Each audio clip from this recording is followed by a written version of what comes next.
بسم اللہ الرحمن الرحیم۔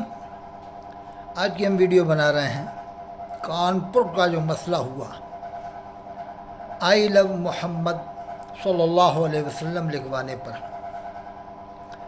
آج تک تو ہندوستان میں، پورے ہندوستان میں، دنیا میں جلوس نکلے، کبھی بھی کوئی ایسا معاملہ سامنے آیا؟ یعنی کتنے دیشوں میں یہ لفظ لکھوایا گیا ہے۔ ہر بچہ مسلمان کا اللہ کے رسول سے محبت کرتا ہے، اس کے اظہار کرنے کی کیا اس طرح سے ضرورت ہے کہ بینر پر لکھوایا جائے جب ہی اظہار ہوگا؟ میں نے خود دیکھا ہے، کوٹا کی بات ہے، میں جب کوٹا میں موجود تھا، اگلے سال کی بات ہے، تو گنبد خضرا صلی اللہ علیہ وسلم، رسول اللہ صلی اللہ علیہ وسلم کی روضہ شریف کا گنبد بنا ہوا ہے، یعنی مزار اقدس کا عکس ہے وہ جھنڈی کے اوپر، یعنی جھنڈی کے اوپر عکس ہے، جھنڈی کے اوپر عکس لکڑی کے اوپر۔ اور میں نے دیکھا جس گھر میں رکتا تھا، بچہ یوں کر کر کے مار رہا تھا اس کو، یوں کر کر کے زمین پہ۔ میں غصہ آیا بہت، میں کہ یار اسے روکنا ہے، تو بس روکنا تو بڑا مجبوری تھی، تو میں کہ جھنڈی لو نا اس سے، ایسے مار رہا تھا میرے سامنے۔ ایسے نہ جانے کتنی جگہ بے ادبیاں ہوتی ہیں روضہ رسول کی۔ کیا خالی زبان سے عاشق رسول کہنے سے عاشق ہو جائیں گے؟ نماز ایک ٹائم کی نہ پڑھیں، جمعہ پڑھیں اور لوگوں کا مال ناحق دبائیں۔ ہمارا ہندو بھائی 2% بیاض لیتا ہے، وہ مسلمان بھائی 20% بیاض لے، بہت سے دونوں طبقوں میں لیتے ہیں، دیوبندی، بریلوی، تبلیغ جماعت والے سبھی لیتے ہیں، اور یہ بھی بہت سے لیتے ہیں، جماعت میں بھی جائیں گے بیاض بھی لیتے ہیں۔ تبلیغ جماعت والے بھی بہت سارے ایسے ہیں جو بیاض بھی لیتے ہیں، تبلیغ جماعت میں بھی چلے جائیں گے چلے 4 مہینے میں، بریلویوں میں بھی لیتے ہیں، سبھی طبقوں میں ایسا ہے۔ صرف جماعت اسلامی، ایک جماعت ایسی وہ نہیں لیتی، جماعت اسلامی والے، ان کے لیے میں کہہ سکتا ہوں، باقی تو اور دوسرے دیوبندی بریلوی دونوں لوگوں میں ایسے لوگ ہیں ہر جگہ۔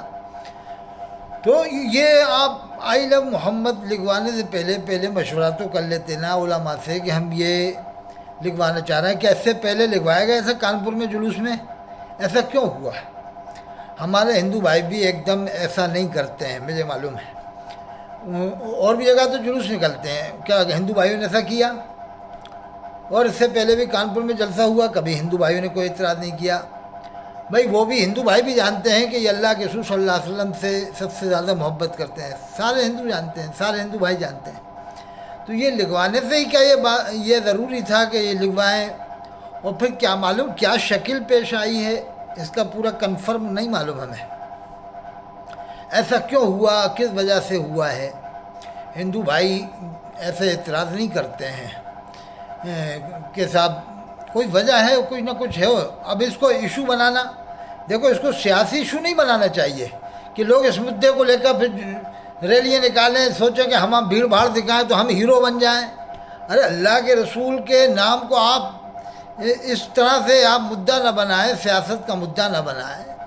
جو مسئلہ ہوا ہے اس کو شانتی پوروک ڈھنگ سے حل کر لیں آپ۔ پولیس والے بھی مسلمانوں کی مدد کیا ہے، مجھے معلوم ہے۔ ڈونگر پور راجستھان میں جب میں تقریر کرنے گیا تھا تو مجھے وہاں بتایا تھا کہ صاحب مسلمان بہت کم ہیں ڈونگر پور میں، تو ہماری پولیس والوں نے مدد کی۔ اب 1-2 پولیس والے تو ہوتے نہیں، کتنی بڑی تعداد میں ہوتے ہیں دنگے کے وقت میں۔ تو وہ مسلمان نے مجھے بتایا کہ پولیس والوں نے مدد کی ہماری، ڈونگر پور راجستھان والوں کی۔ اور اسی طرح سے یہ اپرالی ایک جگہ ہے، یہاں پر یہ ہے پالج کے پاس ہے گجرات میں، بھروچ ضلع میں۔ تو وہاں بھی ہمارے ایک مرید نے بتایا کہ صاحب پولیس والے ہمارے بچوں کو دیکھتے تھے، وہ نگرانی کرتے تھے، سرکشا کرتے تھے، کہتے تم جاؤ ہم دیکھ رہے ہیں تمہارے بچوں کو۔